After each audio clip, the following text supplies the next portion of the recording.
Monique Richard va nous parler rapidement des compétences numériques et de littératie en classe d'art. Et elle va le faire aussi à partir du cabinet de curiosité. Sans plus tarder, je vous laisse la parole. Alors, je commence. Alors, on va vous parler donc du cabinet de curiosité, qui est un projet qui a été mené dans la classe d'Amélie. On va en parler dans un petit peu moins de 10 minutes. Moi, je vais mettre l'accent sur les compétences numériques et de littératie en classe d'art. On a travaillé sur Genially pour les cabinets et c'est ce qu'on a fait aussi pour la présentation, mais d'habitude, on travaille avec une souris, en tout cas moi. Je vais essayer avec la flèche peut-être. Ouais! Donc, nos objectifs de recherche, ça s'inscrit dans les objectifs, évidemment, de multinumérique, qui a été mis en branle de 2021 à 2023. Et l'objectif, c'était de développer des compétences numériques des élèves et du personnel enseignant du secondaire par le biais de la littératie médiatique multimodale, communément appelée LMM. Dans la perspective des arts plastiques, visuels et médiatiques, le but du projet MNC qui s'est déroulé à l'Académie d'Hunton, c'est d'amener les élèves à discerner, critiquer les informations numériques auxquelles ils et elles sont confrontés. À partir de ces informations, de pouvoir créer des formes artistiques qui rendent compte de leur réalité de manière créative, critique et assurée au moyen d'outils numériques. Alors, le problème en contexte, on va le voir tantôt, pour l'enseignante, vraiment, c'était de concilier l'authenticité, qui est un concept important en art visuel, la multimodalité et les habiletés numériques. De notre co-création a découlé de cette proposition-là d'Amélie de travailler sur l'authenticité des images parce qu'elle constatait que les élèves donc, avaient des problèmes à transformer les images qu'elle allait chercher sur le web. Alors, on a tiré deux questions. Malgré la prolifération des sources d'inspiration numérique disponibles, comment soutenir l'authenticité et l'intention dans la création des élèves tout en incorporant la littératie multimodale et le numérique en classe d'art plastique? Comment les amener à s'engager dans un processus de création authentique tout en s'inspirant de la culture visuelle et numérique, historique et actuelle. Alors, moi, ce que je vais faire, là, c'est trianguler 3 champs de compétences. Domaine artistique, littératie médiatique multimodale, mode numérique. Donc, compétences numériques, pour du basque, le numérique, c'est un mode de représentation qui comporte son propre langage et qui comprend des outils, contenus, médias, usages et pratiques. Romero, Lille et Patineau, dans ce livre sur les usages créatifs du numérique, ont fait un relevé de plusieurs référentiels sur les compétences clés au 21e siècle en éducation. Et ce qui en ressort, c'est que les usages créatifs et critiques du numérique figurent tout en haut des listes. Compétences en LMM. Nous entendons la littératie médiatique multimodale comme l'aptitude à comprendre, utiliser, critiquer la réception-production de messages qui articule plusieurs modes à l'aide d'interfaces, médias et outils analogiques ou technologiques. D'après le texte de Lebrun, Lasselle et Boutin, dans ce livre publié en 2012, il y aurait 3 compétences fondamentales informationnelles, on en a déjà parlé, technologiques et multimodales. Compétences artistiques. Création de nouvelles formes et manières de faire singulières qui révèlent une certaine sensibilité au monde qui font au-delà de l'originalité de la nouveauté. C'est un petit peu comment on définit le domaine artistique et la création.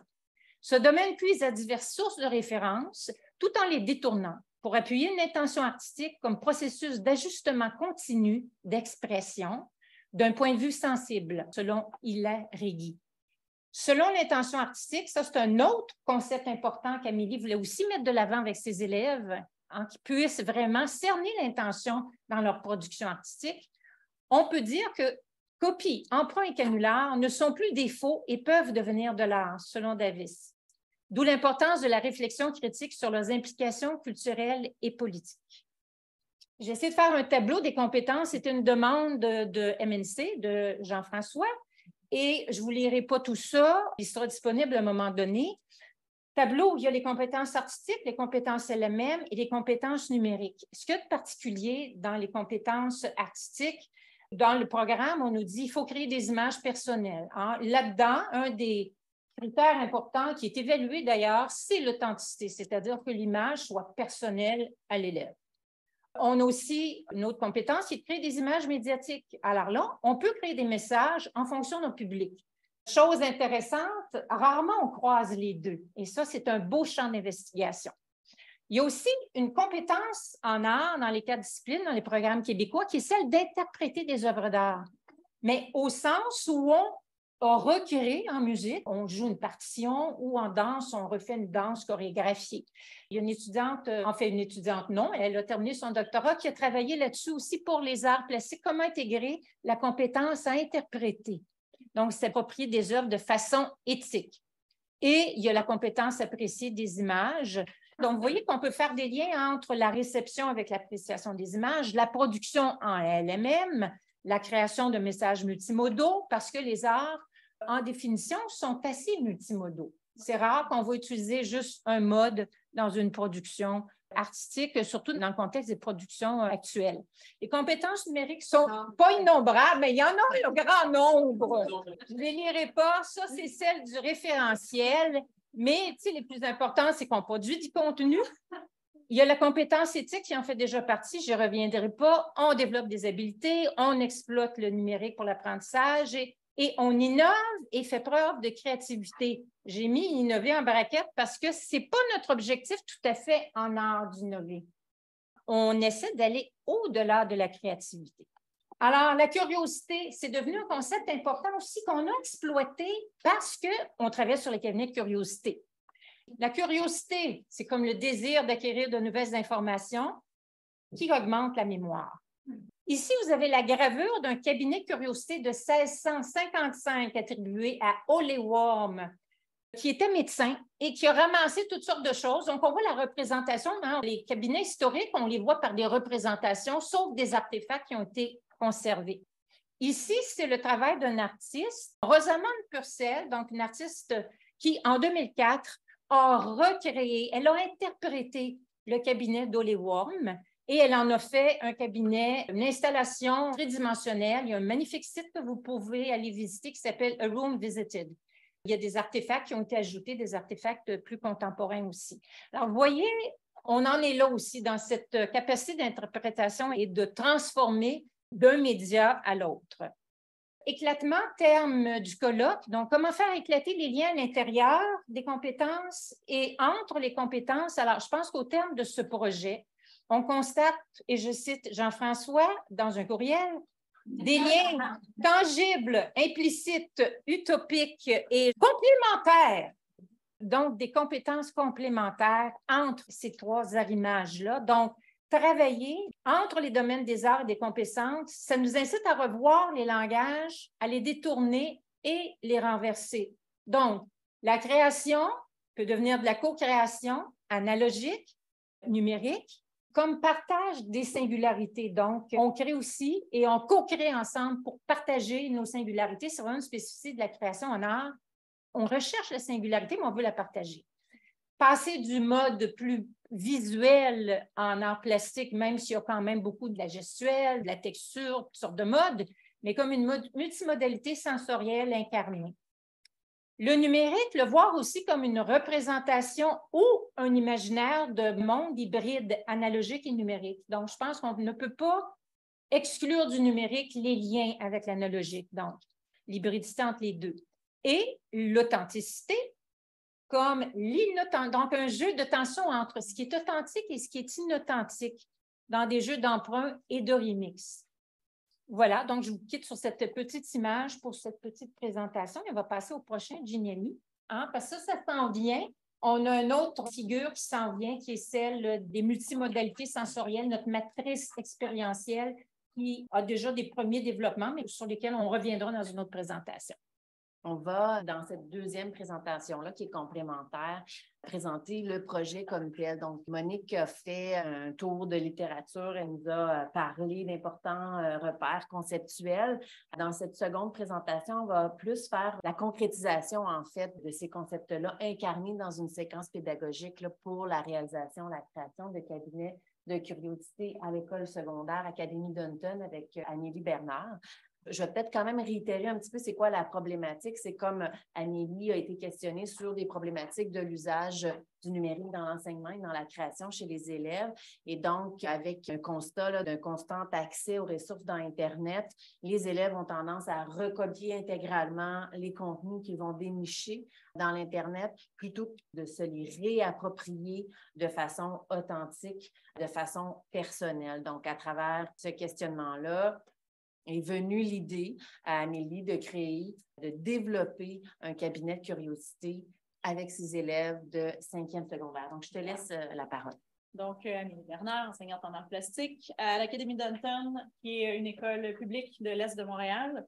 Milieu défavorisé, indice 9 sur 10 de défavorisation. Un milieu pluriethnique aussi, souvent de 2e ou 3e génération au niveau de l'immigration.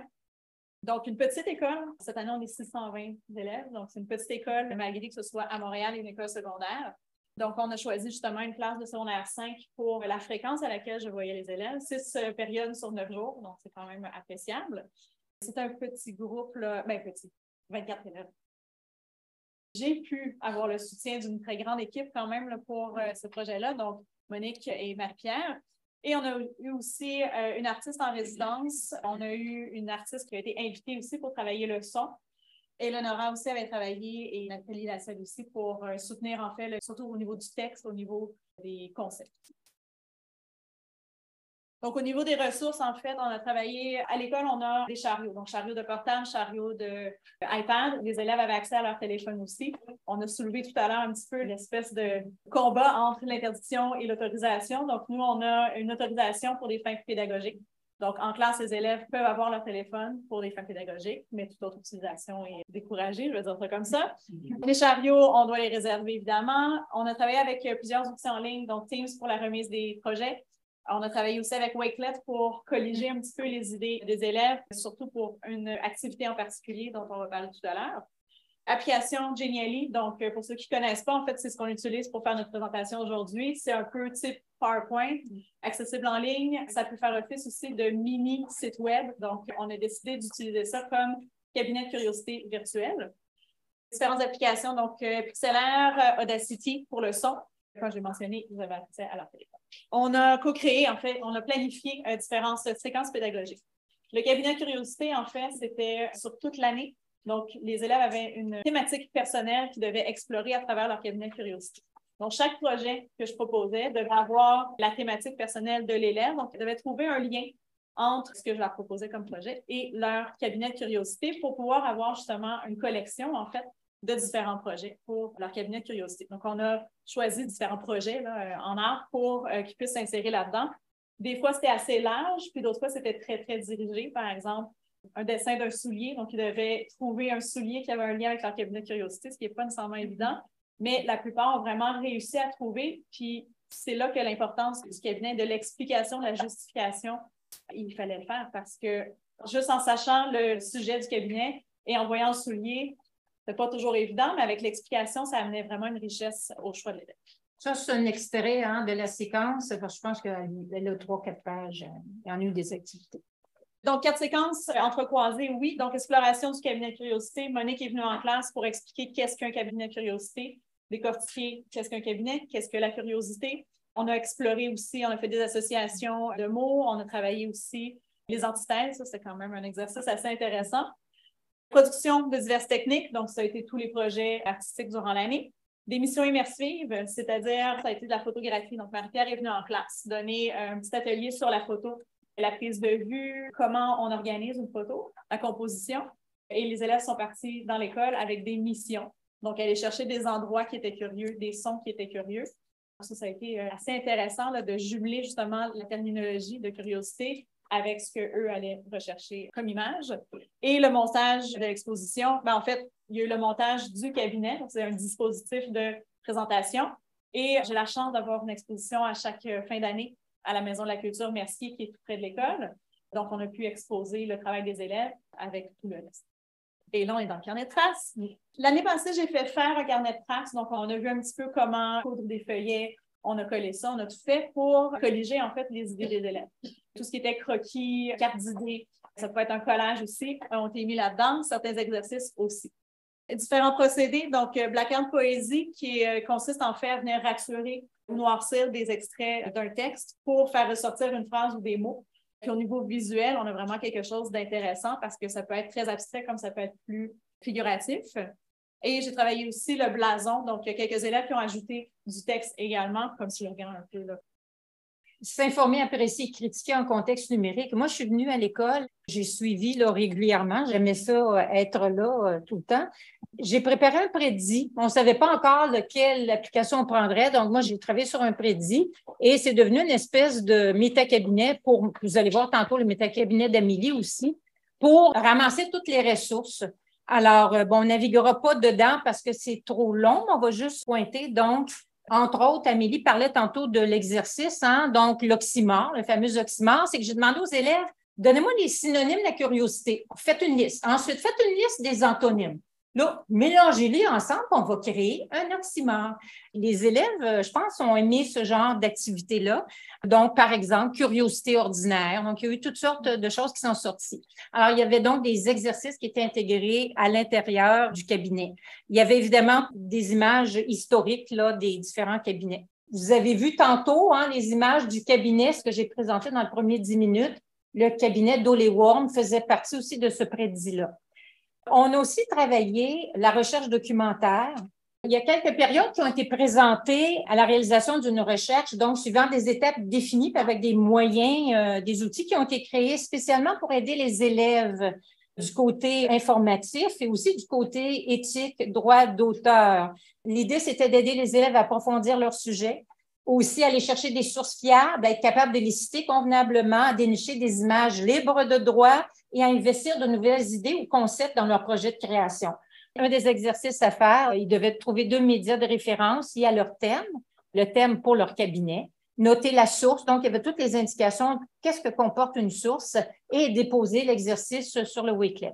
Dans la fiche, on voit donc qu'ils ont fait une carte, ils ont eu à définir leurs mots, leur sujet, faire une carte conceptuelle. Donc, il y a toutes sortes d'exercices. Elle avait 2 pages. La fiche, je vous enverrai tantôt. Question importante ici qui a été posée aux élèves. Qu'est-ce qu'un auteur? Qu'est-ce que le droit d'auteur? On a parlé de la loi, on a parlé des exceptions à la loi, de l'utilisation équitable. Quels sont vos droits comme élève et comment citer ces sources? Alors ça, c'était une étape assez importante.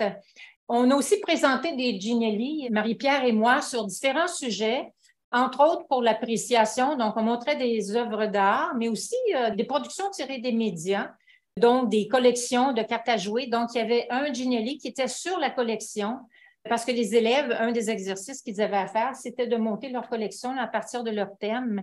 Il y a eu beaucoup d'accompagnement qui a été fait de cet ordre-là.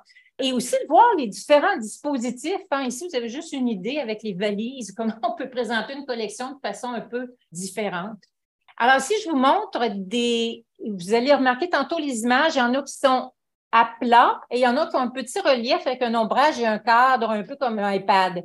Alors, ça, ce qui est à plat, c'est des images analogiques et ce qui est avec le petit cadre, c'est numérique.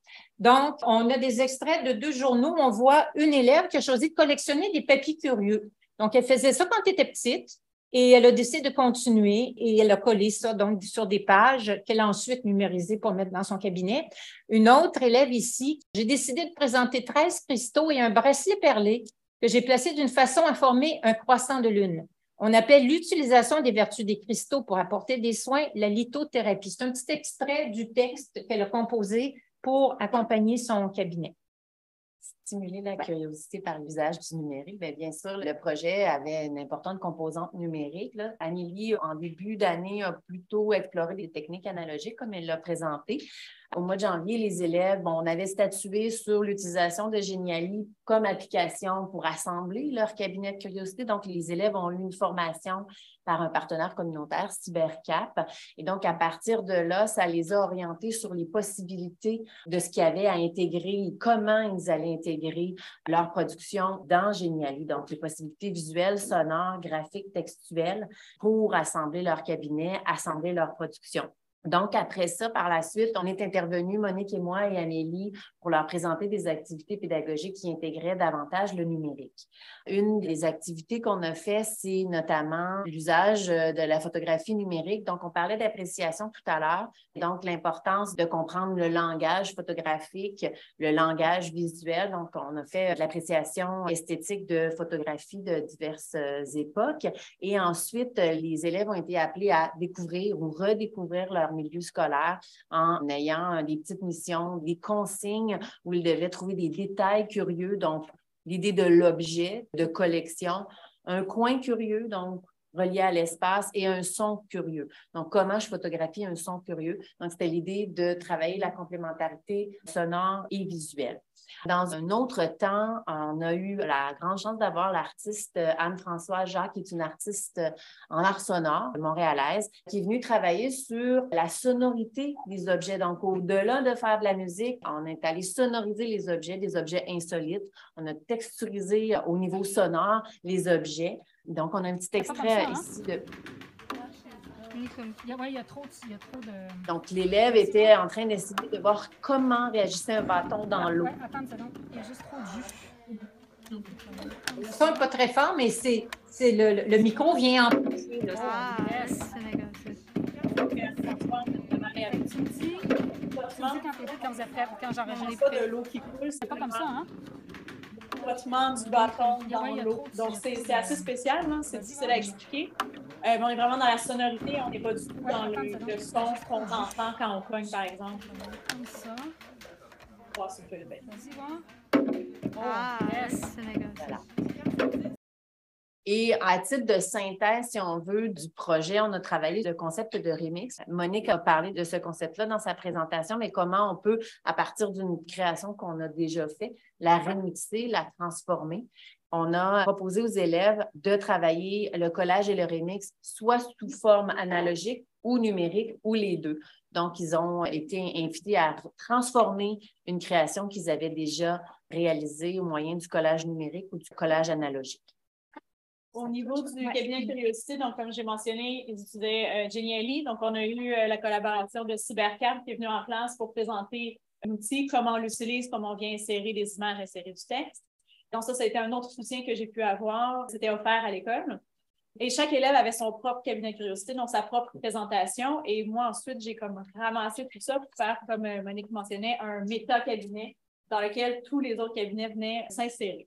Dans la présentation de Genially, il y avait des images, évidemment, donc des photos de projets analogiques. Il y avait aussi des projets numériques qui étaient insérés. Du texte aussi pour expliquer, justement, justifier, en fait, leur choix, soit au niveau de l'esthétique ou au niveau de la thématique aussi.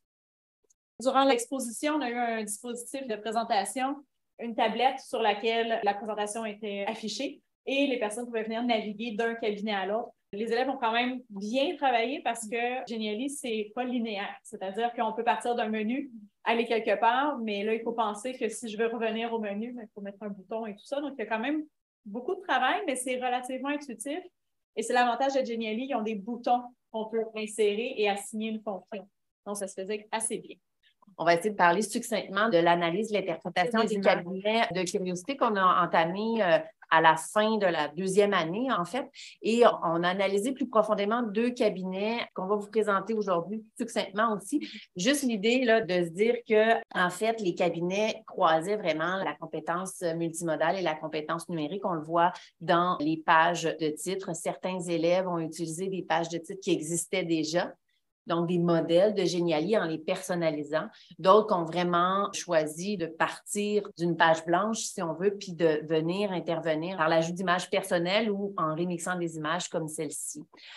Le cabinet de Curiosité, ça amène aussi toute la compétence d'assembler une série de productions analogiques et numériques ensemble et d'organiser ces contenus-là. Donc, on a dans chacun des cabinets des pages d'index qui ont été, je dirais, conçues de diverses manières. Donc, ici, on a un point de vue plus central sur la thématique avec les différents éléments du cabinet. Ici, quelque chose d'un petit peu plus linéaire et organique à la fois, avec surtout du texte et des formes.